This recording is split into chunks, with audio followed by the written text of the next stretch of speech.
You guys know that Oprah meme where she says, you get a present or you get a car? I don't remember exactly what she says, but she's just giving out things left and right. Well, that is what Major League Baseball teams are doing to their players. You get a non-tender. You get a non-tender. Not these tenders, these non-tenders. If you don't know what that means, a non-tender is essentially the club saying, hey, we want you, but not at the price that you're going to get in the following season. So what we're going to do today is talk about all of these star players, in my opinion, maybe not star players per se, but players that can make an impact if they re-sign with a team that just non-tender them, or if they go to a different club. Like, I'm looking at the list and my jaw dropped when some of these players were released because they're either World Series legends or they broke out in 2020, and now they're no longer going to be a member of the club if they're not re-signed. So a bunch of things to talk about. What we're going to do first and foremost is talk about a few trades. Corey Knebel, the former star closing pitcher for the Brewers, he was just traded to the Dodgers. Of course he was, because the Dodgers, what do best? They steal the best players from everyone else, and then they get the best season from them. Blake Treinen, Jake McGee. I think that Knebel is going to be disgusting. From 2016 to 2018, he combined to have a 2.96 ERA, and for all of the people that like advanced stats, he had a 2.91 FIP. That is incredible, and he almost had a 14 strikeouts per 9. In other news, Jose Iglesias was just traded from the Orioles to the Angels, so the Angels officially have a replacement for Simba. Andrelton Simmons is not going to come back to the Angels, and in 2020, Iglesias, he almost had a 400 batting average. Now granted, this was in a 60 game season, but he had a 956 OPS. Where did that come from? Now, I will say there's no way he's going to be able to repeat that success. He's always been a bottom of the league hitter, but his defense has always been great. So if you look at his stats, his defense slipped, and you would expect that his offense is going to come back down to earth. I'm not sure how good he's going to be in that Angels lineup, but I think that he's going to be pretty solid. And also, last but not least, Gene Segura of the Phillies might be heading to Toronto, so take a look at all the news. Keep updated if you are a Blue Jays fan. That would be a big time pickup, especially considering Travis Shaw. He was just non-tendered. We'll talk about him in just a second. We also have some updates on Corey Kluber. The dude might not have to, reclaim his beard, because we always know Corey Kluber and the beard, they go hand in hand, but he shaved it when he went to the Texas Rangers. He might not have to grow it out anytime soon, because he could be on the move and on his way to the New York Yankees. Yes, I am not clickbaiting, I'm not lying. That is the report happening right now. But let's go ahead and talk about all of these star players that were non-tendered by their club,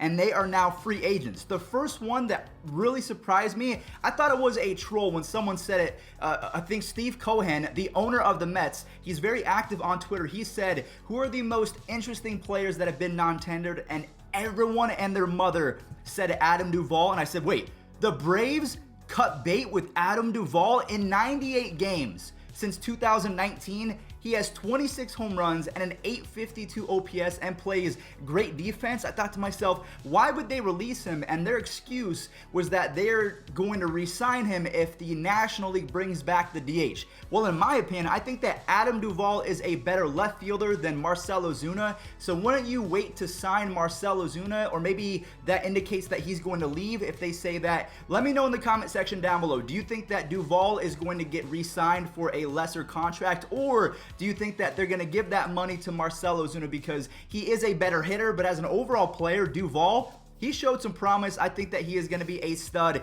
He is a little bit older, so maybe they're taking that into account. The next player that I was super shocked to see dropped out of nowhere, Kyle Schwarber, the snatcher of my heart in 2016 when he was not supposed to play. He came out of nowhere after he was injured and raked in the World Series.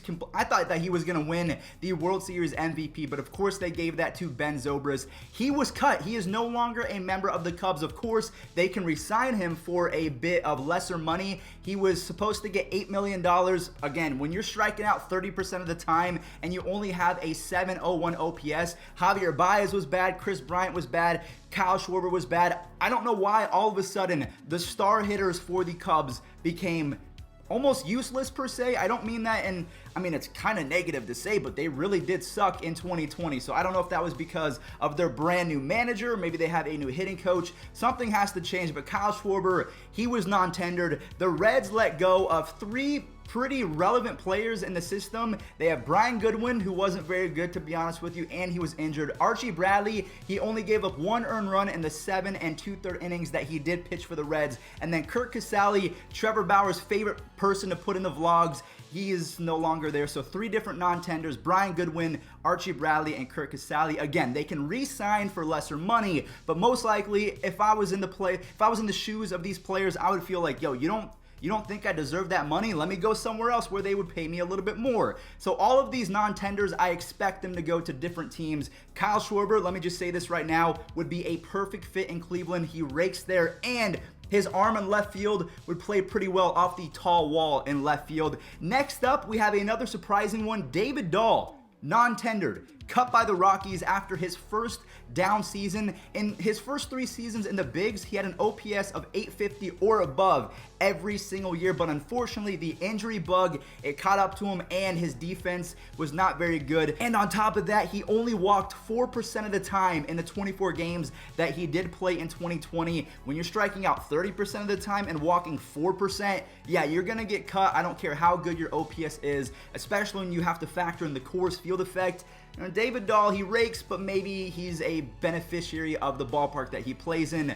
Speaking of outfielders, the Indians have non-tendered Tyler Naquin and Delino DeShields, 2 of the 3 outfielders that got most of the playing time for the Indians last season. Who's going to fill in the holes? Who's going to play center field? Who's going to play right field? Does that mean that Bradley Zimmer is going to get more opportunities? Maybe Nolan Jones is going to be a left fielder. I don't know how the outfield situation is going to work. Maybe we pick up Adam Duvall, but the Indians don't spend money.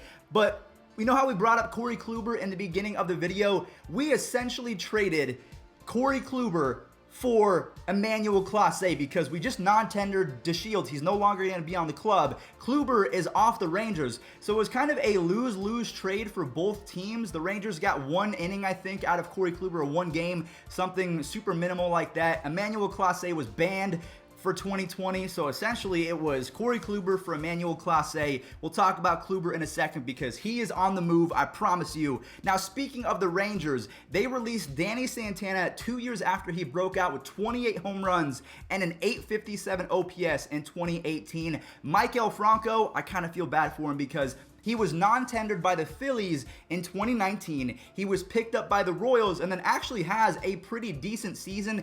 8 home runs, pretty much 40 RBIs in the 60 games that he played with the near 800 OPS. And the Royals said, hey, we appreciate your services, but we are not going to re-sign you. Maybe they do, but for a whole lot less. But if I was Maikel, I would say, hey, you know what? I had a pretty good season. I think I deserve a little bit more. He's most likely on the move. Travis Shaw, like I mentioned earlier in the video, he was released after a kind of bounce back season with the Blue Jays. He can play third base, he can play first, second base. I think that his versatility is really going to help him in the market. Carlos Rodon and Nomar Mazara were released by the Chicago White Sox. Rodon, he hasn't lived up to the hype that was first surrounding his name when he was first called up. I thought that he was going to be the next big left-handed pitcher. Unfortunately, he's kind of been a bust. Mazara is interesting because a few years ago, he had 20 home runs, 101 RBIs, but an OPS below 800. So, I mean, he's 26 years old. He's actually 25 years old, so the power is there. He's got the right age, so someone just has to give him an opportunity to see if they can, really get the most out of his swing. Just like JD Martinez, when he went to I think the Tigers, they fixed his swing because he was awful with the Astros where he first got drafted. He went to Mexico, figured out something, and now he is one of the best hitters in baseball, or at least he was. He was terrible this year. We also have Hanser Alberto, one of the fan favorites in Baltimore. He joins Adam Duvall and the rest of the players that we've talked about today as non-tendered by their clubs. The final story for today's video, that was all of the non-tenders and pretty much the releases from all of the kind of big name players that I wanted to mention. Corey Kluber might be going to New York, the Yankees, on a 1-year, $12 million deal. This is a massive risk in my opinion, and this is coming from one of the biggest Corey Kluber fans in the entire world. Every time that he started a game, I was watching. I remember I used to work at a clothing store called PacSun, and he was on my fantasy team, and he had 17 or 18 strikeouts in a single game, and I was going nuts. My manager kept saying, go fold clothes, and I said, no, I gotta watch Corey Kluber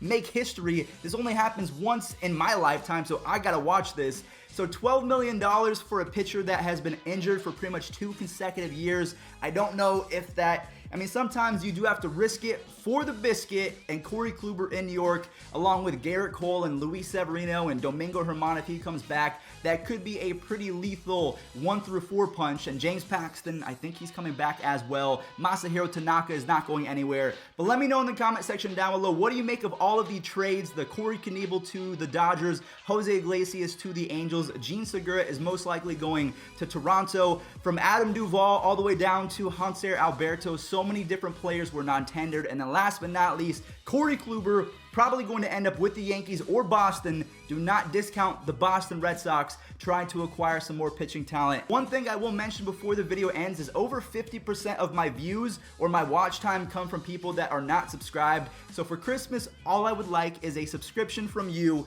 because you watch my videos, obviously, because we're almost at 250K. That would be amazing. Thank you all so much for watching. Stay safe out there. Whew, what a crazy video. We talked about a lot today. That was a lot of research. See ya.